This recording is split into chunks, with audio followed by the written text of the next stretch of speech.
aftermath video, scroll out, of War at Wayne County is I guess what they were calling it last night. Gut and go class. We had 52 cars show up for our gut and go class.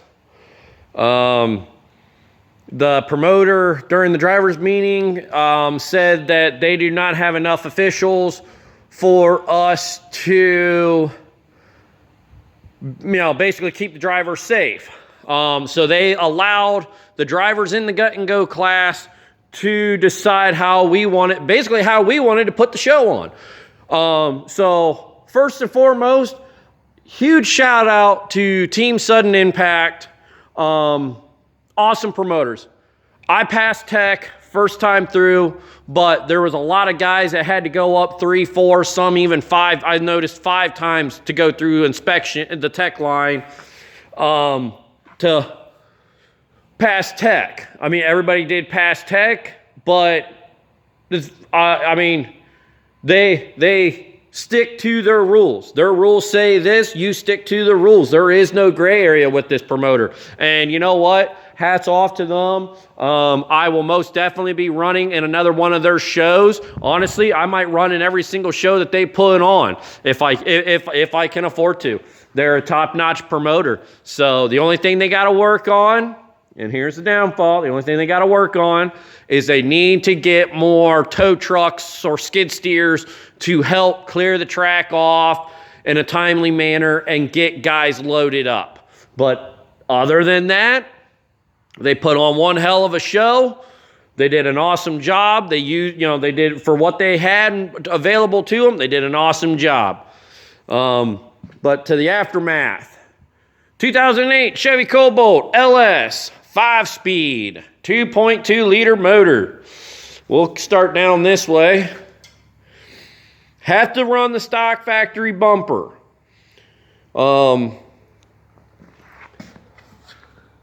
That's sitting down. Nice big old hole there. Coming on down through. This side didn't really take much damage. Get to the back side. I wonder if that pulled out. This was tight, like extremely tight, but that must have pulled out a little bit. Not a big deal, not a big deal. I'll retighten that down. Guess what? I got a pumpkin face on the back now. But it's packing in real nice. Made a couple hard hits. Definitely hit real hard on this corner here. That's the corner right there that I hit right, that 50XL right off the bat. It was because of the amount of cars we had, they split us up into 2 heats, split the prize money, but there was a Mad Dog award. And anytime I show up to an event, there's a Mad Dog. Basically, fuck first place. I don't care about first place. I want that Mad Dog, and that's what I'm going for. Unfortunately, I did not get the Mad Dog. 50XL, which the guy I hit right off the bat, he's the one that got it. So to the driver of 50XL, if you see this video, congratulations. You're one tough competitor. Hope to run against you soon in another derby. So this is right about where you can see how far that got crunched in. Got a nice little slice right there. Rear wheels are still straight. Nothing's buckled in here. I put my gas neck in the center with it being a gut and go. I didn't have time to put an actual tank in, but next time around I will put an actual tank. I mean, it's coming in nice. Like, it's coming in, packing in real nice from what I can tell. Nothing's ripping inside or anything. I did take a somewhat of a driver door hit. You can see my bar. I mean, I used to be able to fit my hand down in there, and actually I still somewhat can.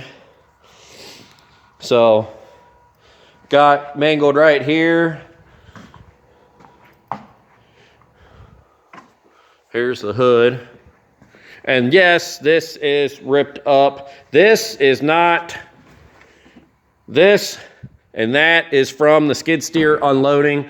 We had 26 guys per heat, And myself, not the skid steer loader, not the operator. He questioned me multiple times. I told him to put the forks through the window, lift the car up, and get it off the track if he had to. Because I'll tell you why here in a second. But he was going to try and lift the back end up, but my car at the time was not able to steer. So to effectively get it off without screwing around and taking 20 minutes to get it off the track, I told him to go through the window, lift the whole car up, and get it out of there. That damage on the roof is, yes, it's from the skid steer, but it was caused by me. I told him to do it. So I know there's a lot of drivers out there that absolutely get pissed off when operators do that, so they don't really do that. But here's the thing. This is a derby car, not a high-end dollar race car. Get it the fuck off the track. I don't care how. You want to bring a freaking log truck in and you want to, use the grapple across the roof and yank it out of there, by all means. I'll deal with the shit later. But core support, crushed in a little bit. Radiator is totally shot. I don't know if it'll show up on camera. No, but right here is a little pinhole where the tab used to sit there. And when I hit, it came back, busted that tab, put a pinhole in it, now it leaks. So radiator's junk, but I do have that one for spare parts. Which, actually what I think I'm gonna do is just yank the radiator, loop the radiator lines.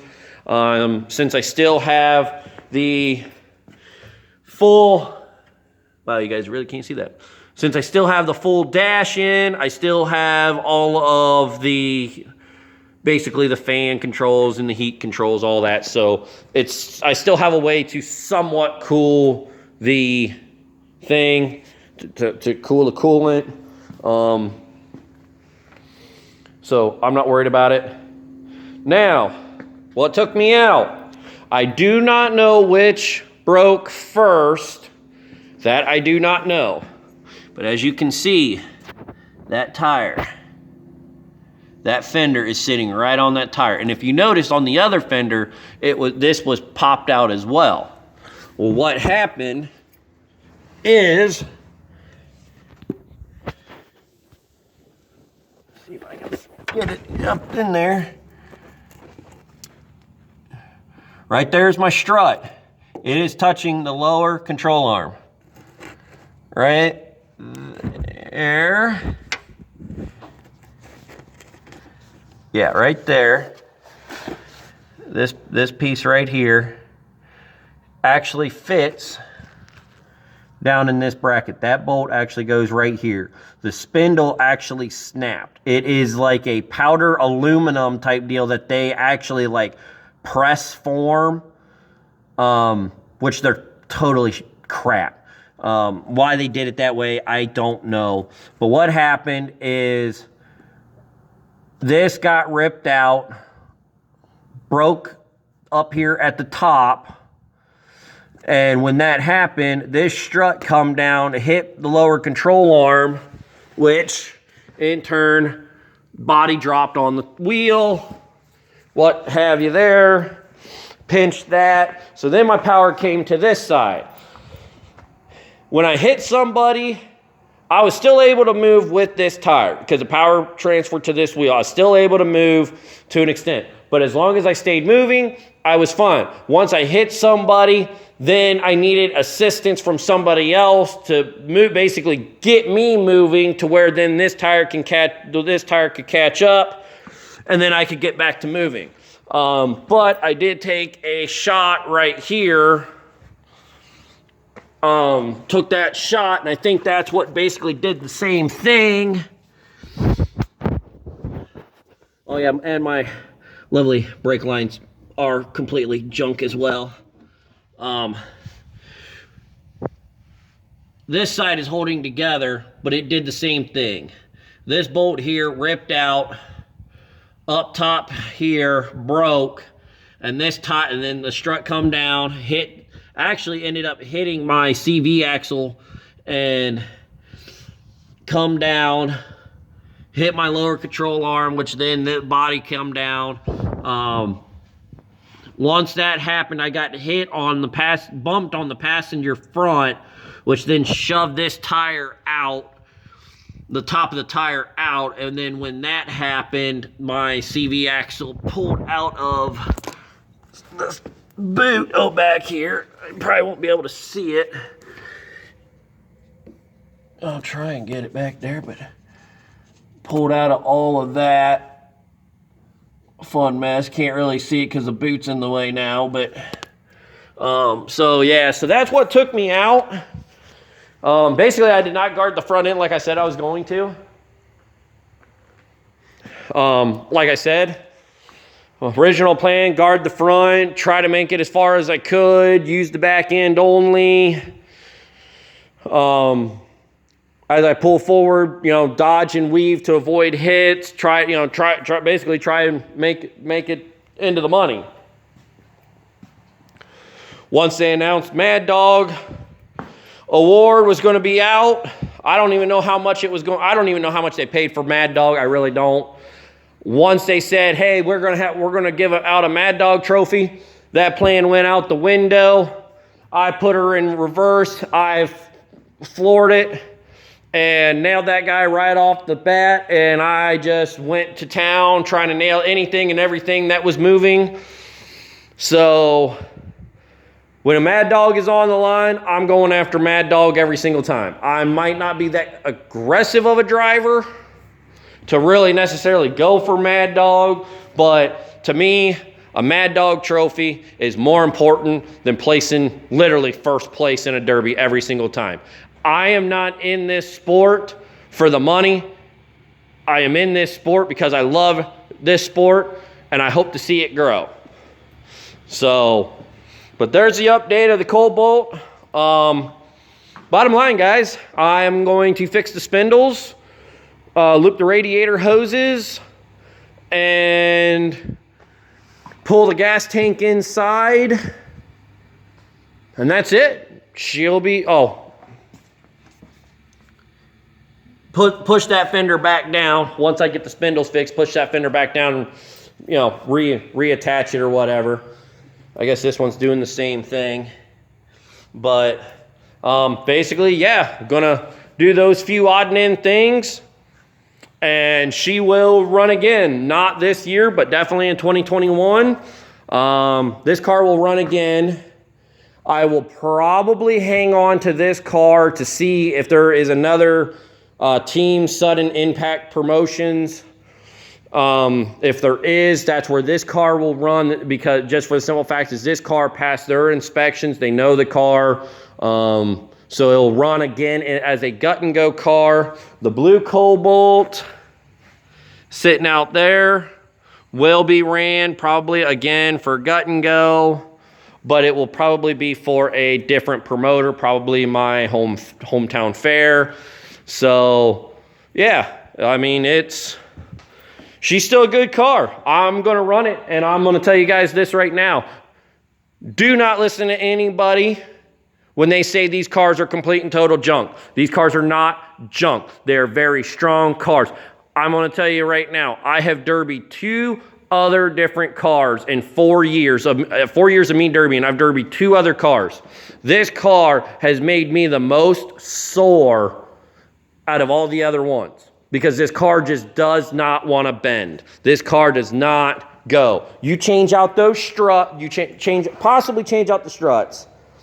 Like I said, I got to do some research on the spindles, so you might have to change out the struts. But you change out those spindles, and you gut this car, and you run a gut and go class, you're going to have fun you're going to have fun with this car. You're going to have fun running these cars, and these cars are going to last. You might be able to get, I'm going on show number 2 with this car. So you could probably get 2 or 3 shows out of one of these Cobalts. So, I mean, I have $0. I am not joking. I have $0 currently wrapped up in this car. No money whatsoever. Everything in this car, everything on this car has come from other derby cars that I have ran. So, gut and go class, to me personally, that's the way to go. I am a driver that likes the mild weld class. That's what my last 2 cars were built for, was the mild weld classes. But this gut and go stuff is awesome.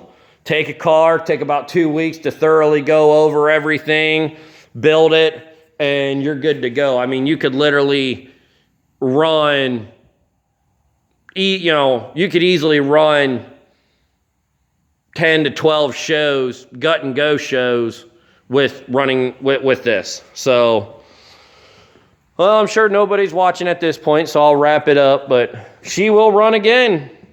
2021, probably another team sudden impact derby. So stay tuned. I should have, once I get the parts, I'll have another video coming out on doing the struts in the front spindles and the whole front suspension, really. So stay tuned for that video, and y'all have a good day.